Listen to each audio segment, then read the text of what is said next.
Why smart people still lose money. Money seems simple. Earn it, save it, invest it, grow it. At least that's what most people believe.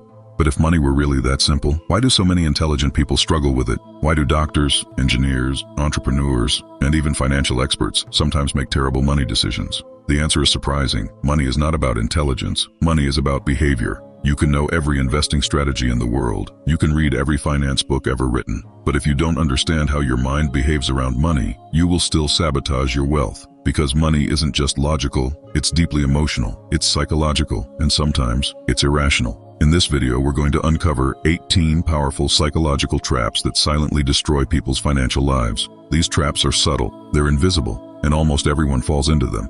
But once you understand them, you start seeing money completely differently, and that shift can change your entire financial future. Let's begin. Chapter 1. Trap number 1. You think you're logical. Most people believe they make rational money decisions. But here's the truth. Nobody is purely logical with money. Your financial decisions are shaped by your personal experiences, not objective reality. Imagine two investors. One grew up during a financial crisis. They watched their parents lose everything in the stock market. To them, investing feels terrifying. Now imagine someone else. They started investing during a booming market. Their money doubled quickly. To them, investing feels exciting and easy. Same market, completely different perceptions. Why? Because our experiences shape our beliefs. Your understanding of money is like living inside a tiny bubble created by your past, and that bubble quietly controls almost every financial decision you make. Chapter 2. Trap number 2. You think you're in control. We love the idea that success is purely earned. Work harder, make smarter decisions, and you'll win. But money doesn't work that cleanly. Financial outcomes are influenced by three powerful forces: effort, risk, and luck. Take Bill Gates. Yes, he was brilliant. Yes, he worked incredibly hard, but he also attended one of the only schools in the world that had a computer in the late 1960s. That opportunity gave him years of experience before most people had ever seen a computer. That tiny moment of luck changed everything. Now consider his close friend Kent Evans. He was equally talented, equally passionate about computers, but Kent died in a tragic accident while hiking as a teenager. Two brilliant people, two completely different outcomes. Effort mattered, but luck and risk mattered too. Understanding this changes how you see success. It teaches humility, and it reminds you not to judge financial outcomes too quickly. Chapter 3. Trap number 3. You believe the story, not the numbers.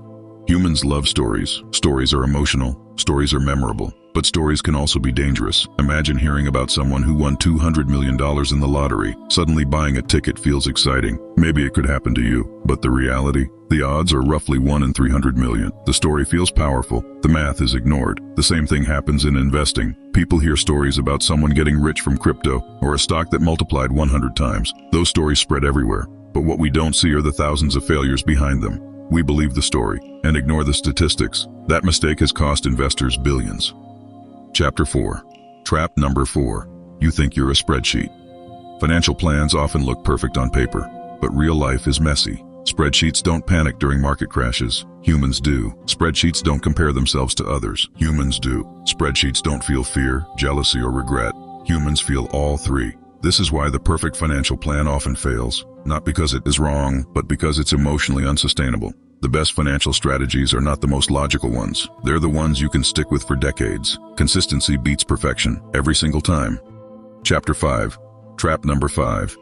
You chase more than you need. One of the most dangerous words in finance is simple: more.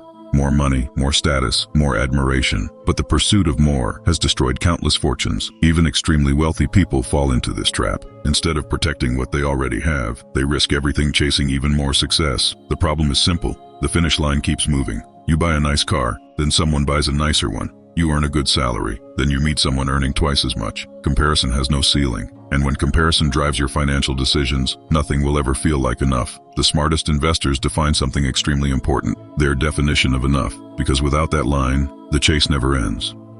Chapter 6. Trap number 6. You think looking rich means being rich. Society has a strange obsession. Looking wealthy, luxury cars, designer clothes, expensive watches. These things look like success, but they're often the opposite of wealth. Real wealth is invisible. Wealth is the money you didn't spend, the investments quietly growing in the background, the financial freedom nobody sees. Ironically, the people who look the richest are often the most financially fragile, while the truly wealthy often appear surprisingly ordinary. Looking rich requires spending money. Being rich requires keeping it. Chapter 7. Trap number 7. Fear disguised as wisdom. Bad news spreads faster than good news. Market crashes make headlines. Slow long-term growth does not. Because of this, pessimism sounds intelligent. Optimism sounds naive. But history tells a different story. Despite wars, recessions, financial crises, and global uncertainty, the long-term trend of the economy has consistently moved upward. Progress happens slowly, quietly, almost invisibly, but over decades, it becomes undeniable. The greatest investors understand this. They don't ignore risk, but they refuse to let fear control their decisions. Chapter 8. Trap 8. Saving needs a goal. Many people believe saving money only makes sense if you have a clear goal. A house, a vacation, retirement. But saving can serve a much deeper purpose. Options. Money saved today creates freedom tomorrow. Freedom to leave a bad job. Freedom to handle emergencies. Freedom to take opportunities when they appear. Savings create flexibility, and flexibility creates power. Chapter 9. Trap number 9. You want the gains, without the pain. Investing has a price, but that price isn't always financial. Sometimes the price is emotional. Market crashes, volatility, watching your portfolio drop suddenly. These experiences feel terrifying, but they're not punishment. They're the entry fee for long-term investing success. Many people quit investing because they can't tolerate this emotional cost, but those who accept it and stay patient are the ones who eventually benefit the most. Chapter 10. Trap number 10. You underestimate time. Time is the most powerful force in finance, yet most people ignore it. Consider Warren Buffett. Today he's one of the richest people on earth, but here's the incredible part. The vast majority of his wealth came after his 60s, not because he suddenly became smarter, but because his investments had decades to compound. Compounding is slow at first, then gradually, it becomes unstoppable. The earlier you start, the more powerful it becomes. Conclusion. The real secret of wealth.